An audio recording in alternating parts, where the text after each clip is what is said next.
Radio Philippines presents Christmas Around the World, as shared and told by our Bombo International News Correspondents. Kastar Nation, ngayong bisperas po ng Pasko, isa na namang bansa ang ating itatampok para sa atin pong Christmas Around the World ngayong taon. Yan po ang bansang Hungary. Alamin po natin yan sa inihandang special report ni Bombo Victoriantino. Ho, ho, ho, ho! Merry Christmas mga kabombo! Isang tulog na lamang, Pasko na! Handa na ba ang lahat na salubungin ang araw ng Pasko? Nako, kung hindi pa, abay bilisan mo na! Ho, ho, ho, ho! Bago ang araw ng Pasko, alamin muna natin ang mga tradisyon at pamamaraan ng pagdiriwang nito sa bansang Hungary, ang bansang napapalibutan ng kalupaan na matatagpuan sa Central Europe.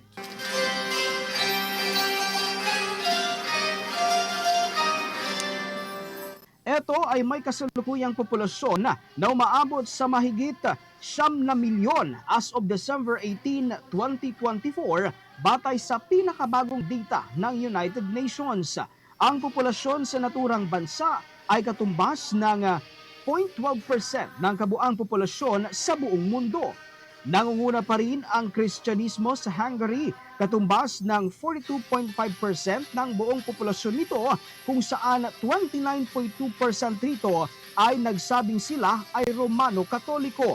Umaabot naman sa 9.8% ang Calvinism, 1.8% ay Lutheranism, 0.2% ay Eastern Orthodox Christianity, 1.5% naman ay iba pang mga uri ng Christian, at ang ilan sa kanila ay nagsasabing sila ay kabilang naman sa iba pang mga relihiyon katulad na lamang ng Buddhism, Hinduism, Islam, Judaism at iba pa. Dahil nangunguna pa rin ang paniniwalang Kristyanismo sa Hungary, alamin natin ang mga pamamaraan ng mga mamamayan nito sa pagdiriwang ng kapanganakan ng ating dakilang tagapagligtas na si Hesukristo o ang araw ng Pasko.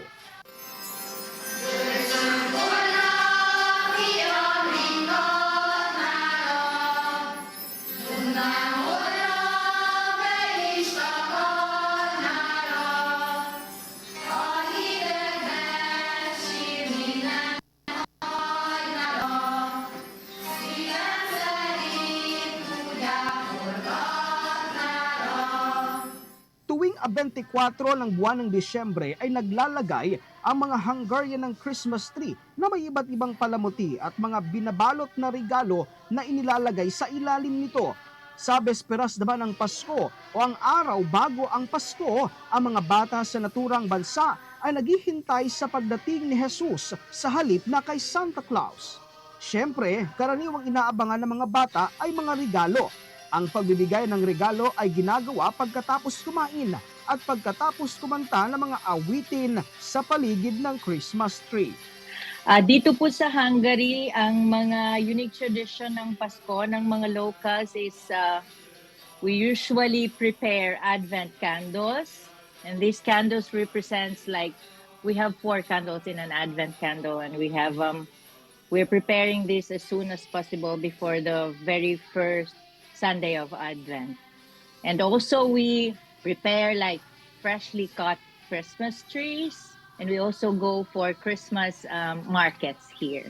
Tuwing besperas ng Pasko ay hindi rin mawawala ang mga masasarap na pagkain ng mga Hungarian sa kanilang hapagkainan. Maging ang mga Pilipinong matagal nang naninirahan at nagtatrabaho doon ay may kanya-kanya ring pamamaraan ng pagdiriwang ng Pasko at mga inihahandang pagkain.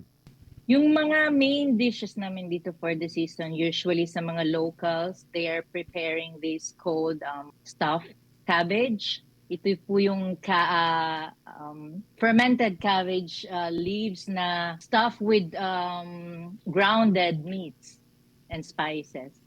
For the locals naman, we usually prepares like escabeche, especially, okay, adobo, hindi mawawala yan. At saka maybe some other fruit salad for Christmas also. And also, the locals also are like preparing their own food, like this fisherman soup. It's like a paprika-based soup, fish soup. Alamin naman natin kung saan madalas na bumisita ang mga locals sa naturang bansa tuwing araw ng Pasko. Dito usually sa capital, sa Budapest, we have here Christmas markets, big Christmas markets. It's very common for locals, tourists, and to go there, to go shoppings, and also like buy some stuff to prepare for decorations. Yeah, ganun. At saka dito rin merong hot, which is also like famous for tourists during cold days. They go there for like a very hot swimming pool outside in a cold winter day.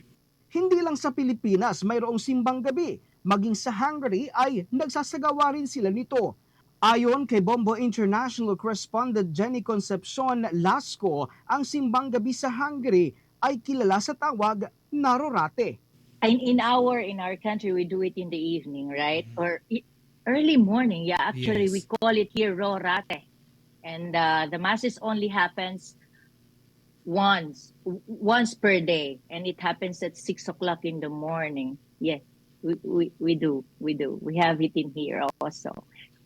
I experience it myself because I'm Catholic. Yeah, we do. Hindi lang Hungarian ang nagdiriwang ng Pasko sa Hungary, maging ang iba pang lahi na nakatira at nagtatrabaho doon ay may iba't iba ring pamamaraan ng pagdiriwang nito katulad na lamang ng mga Pilipino.